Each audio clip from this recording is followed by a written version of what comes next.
Welcome to Kali twisted stories part 81। जय माँ काली जय माँ तारा, आप सबका भला हो। राधा और कृष्ण का प्रेम के अध्याय 19 में आपका स्वागत है। तो कृष्ण, सुपरमैन खत्म हो गया हो तो अब घर चलें? नहीं नहीं, ऑफिस में एंट्री करनी है। बॉस कहेगा हम लोग बेवजह भाग जा रहे हैं ऑफिस छोड़ छोड़ कर। दोनों हंसने लगे। जल्दी से ऑफिस की तरफ भागे ताकि लॉग आउट की एंट्री लगा सके। ऑफिस पहुंचकर नीलम ने बोला, कृष्ण क्यों ना आज रात हम साथ में ध्यान करें ड्राइंग रूम में। क्या बोलते हो? माता काली के जाप आज रात हम साथ में ही करें। कृष्ण बोला, मुझे कोई एतराज़ नहीं है, पर गुरुजी से परमिशन ले लो कि क्या ये सही रहेगा, क्योंकि उन्होंने हमें कहा था कि ये साधना जो हम लोग कर रहे हैं ये पृथक पृथक करनी चाहिए। अच्छा बाबा, अलग ही अलग करो, तुम्हारा तो वहम का कोई सीमा ही नहीं है। चलो घर चलें, ये बूटी भी स्थापित करनी है। किस काम आती है ये बूटी? उन्होंने कहा ये विष बूटी है, ये जहर को काटती है, और कहा कि इसके बारे में हम लोग किसी को न बताएं और मंदिर में इसे चुप्पे से स्थापित कर दें। तो चलो घर। दोनों पीजीआई अपने घर की साइड चल दिए। घर पहुंचकर नीलम ने बूटी स्थापित कर दी। राधा उनका इंतज़ार कर रही थी, जैसे वो कुछ पूछना चाहती हो। उसने बोला, कृष्ण तुमने मुझे अभी तक न मनोहर के बारे में बताया और न अपनी पत्नी रुक्मणी के बारे में, ऐसा क्यों? कृष्ण बोला, समय आने पे बता दूंगा ना। बोला, भरोसा नहीं है क्या?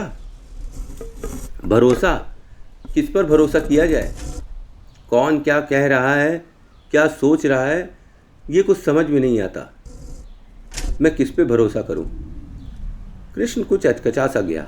आज राधा कुछ फनी सा बिहेव कर रही थी। रोज की तरह वो शांत नहीं थी। साफ पता चल रहा था वो किसी टेंशन में है। कृष्ण ने जैसे भांप लिया। उसने बोला, राधा क्या हुआ? किसी से बात हुई क्या, या कोई बात हुई?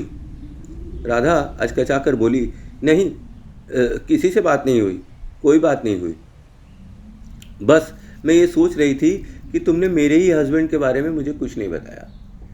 तुम्हारे हस्बैंड के बारे में क्या बताना? वो तुम्हें बहुत प्यार करता है और तुम उसे बहुत प्यार करती हो, और उसकी निशानी तुम्हारे पेट में पल रहा ये बच्चा है जिसको तुम जल्दी जन्म दोगी। फिर जब तुम इसको जन्म दे दोगी तब मैं खुद मनोहर के पास तुमको ले जाकर उससे मिलवा दूंगा। क्या सच में तुम मुझे मनोहर से मिलवाने वाले हो? हाँ, क्यों? अगर ऐसी बात है कि वो मुझे बहुत प्यार करता है और मेरा बहुत ख्याल रखता है, मुझे बहुत मानता है, तो अभी क्यों नहीं? मैं तुम्हारे पास क्यों हूँ? मैं मनोहर के पास क्यों नहीं हूँ? क्या तुम मनोहर से मुझे दूर करना चाहते हो, मेरे अपने ही हस्बैंड से? What is on your mind? Krishna कुछ सकपका सा गया। यह अजीब सा क्वेश्चन था, पर है तो लॉजिकली क्वेश्चन था कि राधा जिसको मनोहर बहुत प्यार करता था वो कृष्ण के पास क्यों है? सही बात है। कृष्ण बोला, मैं सब कुछ समझा दूंगा, मुझे थोड़ा वक्त दो, मैं सब समझा दूंगा। क्यों नीलम, सही बोला ना मैंने? नीलम बोली, जैसा जहां पाना बोले। वैसे राधा, इससे बढ़िया दोस्त तुम्हें जीवन में नहीं मिलेगा। जैसा कृष्ण है वैसा और कोई भी नहीं। कृष्ण और नीलम दोनों मुस्कुरा दिए। राधा अभी भी संकोच और अचकचाए भरे लहजे में उनको देख रही थी। वो बोली, ठीक है, जल्दी ही बताना, ये ना हो कि कभी देर हो जाए। कृष्ण बोला, जल्दी ही बताऊंगा। नीलम ने वो बूटी स्थापित तो कर दी थी, और अब वे दोनों रोज रात में उसी तरीके से माता काली की साधना कर रहे थे, क्योंकि काली साधना पूरी 9 महीने की थी। प्रत्यक्षीकरण हो गया था, इसका ये मतलब नहीं था कि साधना छोड़ दी जाए। माता का आशीर्वाद तभी तक बना रहता है जब तक आप उनका जाप करते रहते हैं, उनकी माला जाप करते रहते हैं। अगर आपका जाप छूट जाए तो ऐसा नहीं है कि आपके सारे पुण्य कम कर्म जो आपने संचित किए थे वो ख़त्म हो जाएंगे, पर धीरे धीरे वे क्षीण होने लगेंगे। इसलिए अपने शरीर को, अपने मन को, अपनी आत्मा को रिचार्ज करने के लिए निरंतर जाप करते रहना चाहिए, और जैसे कर रहे हैं वैसे ही करते रहना चाहिए। चाहे 1 माला जाप कर रहे हों, चाहे 11 कर रहे हों, चाहे 101 कर रहे हों। ऐसा सोनू भाई ने नीलम और कृष्ण को बताया था। इसीलिए वो लोग निरंतर उसी प्रकार से जाप कर रहे थे जैसे सोनू भाई ने उन्हें बताया था। हर रात उनके कमरे से अभी भी ओम क्रीम कालिकाय नमः, ओम क्रीम कालिकाय नमः, ओम क्रीम कालिकाय नमः की ध्वनि सुनाई पड़ रही थी। ये माता काली का मात्र जाप नहीं था। माता अपने बच्चों की, अपने भक्तों की और उन लोगों की जो उनका हमेशा स्मरण करते रहते हैं, रक्षा करती है। किसी भी रूप में करती है, कैसे भी करती है। किसी को भेज देती है रक्षा करने के लिए, अगर स्वयं नहीं आती है तो। अपने दूतों को, अपनी योगिनियों को वो हमेशा अपने बच्चों की रक्षा करने के लिए भेजती है, और ख़ास तौर पे उन बच्चों की रक्षा करने के लिए जिनका मन बहुत साफ़ है, जिनका मन बहुत ही ज़्यादा साफ़ है और माता के लिए बहुत ही समर्पित है। प्रत्यक्षीकरण होने के बाद नीलम और कृष्ण का मन तो माता के प्रति ऐसा जुड़ गया जैसा कि कोई सोच भी नहीं सकता। जैसे आप अपनी माता से जुड़ाव रखते हैं, वैसे कृष्ण और नीलम अब माता काली से जुड़ाव रखने लगे। बात बात पे वो एक दूसरे को हेलो हाय कहने की जगह जय काली जय तारा, जय काली जय तारा कहने लगे, जैसा कि सोनू भाई भी कहते थे। वो बोलते थे कि अगर आप जय काली जय तारा बोलते रहेंगे तो माता के नामों का हमेशा उच्चारण होता रहेगा। इससे आपकी जीवा भी शुद्ध होगी और आपके आसपास की जो भी नेगेटिव एनर्जीज़ है वो भी ख़त्म हो जाएंगी। पढ़े लिखे होने का ये मतलब नहीं कि आपके मंत्र और आपकी जो संस्कृति है उसमें कोई भी कमी है। पढ़ाई लिखाई और धर्म सब अपनी जगह वाजिब है, और दोनों को हमेशा कंटिन्यू करना चाहिए। और इसका जीता जाता उदाहरण ये कृष्ण और नीलम है, जो कि पढ़े लिखे हैं, जॉब कर रहे हैं, पर फिर भी मंत्रों का उच्चारण कर रहे हैं और अपने धर्म से जुड़े हुए हैं। यही धर्म का जुड़ाव इनकी हमेशा रक्षा करेगा। इधर राधा तीसरे रोज़ एक कॉल रिसीव करती है और बिना कुछ बोले घर से चुप्पे से निकल जाती है। सामने के रेस्टोरेंट में एक आदमी काले रंग की शर्ट और काले रंग की पैंट पहनकर और चश्मा लगाकर और मुंह को मास्क से ढककर बैठा हुआ था।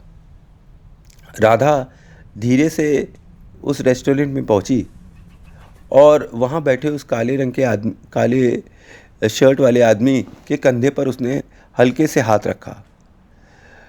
वो मनोहर था। मनोहर ने मुड़कर देखा। राधा को मनोहर के बारे में हल्का याद था, पर उसकी शक्ल तक याद नहीं थी। वो उसे पहचान न पाई। थोड़ा हचकचाकर और संकोच में उसने बोला, मनोहर जी। तो उसने बोला, क्या मुझे पहचानती भी नहीं हो क्या आप? राधा बोली, नहीं, अभी मेमोरी लॉस इतना ज़्यादा है कि काफ़ी चीज़ें याद करने में दिक्कत हो रही है। बस इतना पता है आपका नाम, और ये पता है कि आप मेरे पति हैं, इतना याद था। इसके अलावा और कुछ याद नहीं है। पर अब आपको देख भी लिया। यह कहकर राधा ने तुरंत मनोहर के पैर छुए। मनोहर ने कुटिल मुस्कान के साथ राधा को गले से लगा लिया। वह मंद मंद मुस्कुरा रहा था। वो बोला, राधा, मैं तुम्हें ढूंढते ढूंढते पागल हो गया, पर पता नहीं तुम कहाँ चली गई थी। इस कृष्ण ने बिना बताए मुझको और तुमको अलग कर दिया। तुम्हारे सिर की चोट का फ़ायदा उठाकर हम दोनों के बीच में दरार पैदा कर दी और तुम्हें लेकर चंपत हो गया। मैं तुमको काफ़ी ढूंढता रहा, हर जगह ढूंढता रहा, पर तुम कहीं नहीं मिली। और अंत में भगवान की कृपा देखो कि तुमने मुझे खुद फ़ोन कर दिया और अब मैंने तुम्हें पा लिया है। राधा बोली, मुझको अभी भी यकीन नहीं होता कि कृष्ण ऐसा आदमी है। कृष्ण ने आज तक और अभी तक जो भी आचरण मेरे साथ किया है उसमें कहीं से भी त्रुटि नहीं निकाली जा सकती है। मनोहर बोला, वो बहुत ही नीच इंसान है, जैसा दिखता है ऐसा है नहीं। तुमको लगता होगा कि वो तुम्हारा दोस्त है, पर असल में वो एक वहशी दरिंदा है। अपनी वासना की प्यास को बुझाने के लिए वो रोज़ नई नई लड़कियों को फांसता है, जैसे उसने तुम्हें फांसा। फिर उसके बाद उसने अभी एक नई लड़की नीलम को फांसा है।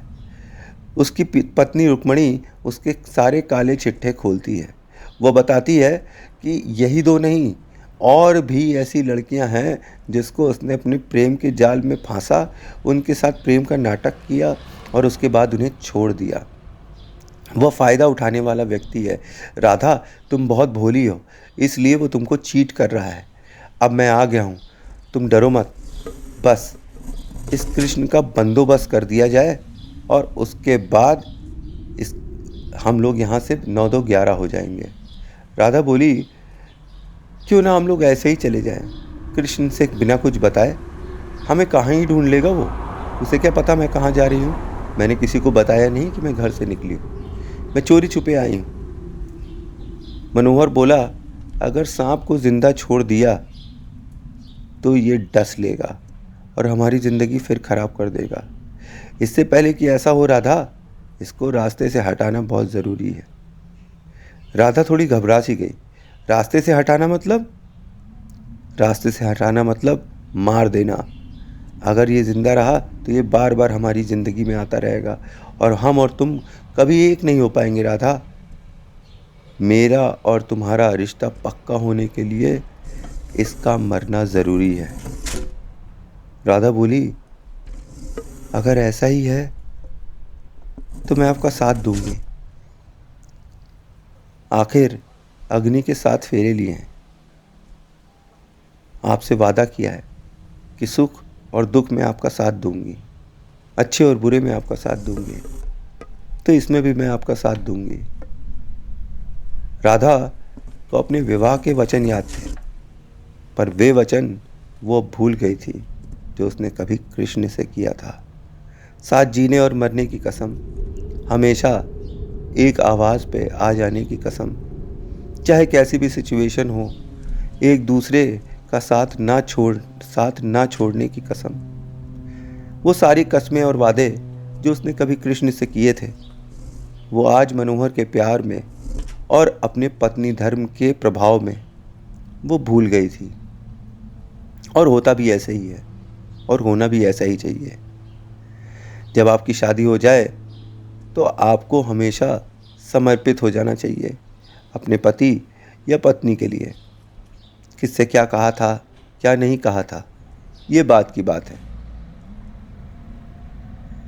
ऐसे वादे जो आप किसी दूसरे से करते हैं वो मायने नहीं रखते हैं। कल जो आपके अपने होते हैं वो बाद में गैर हो जाते हैं।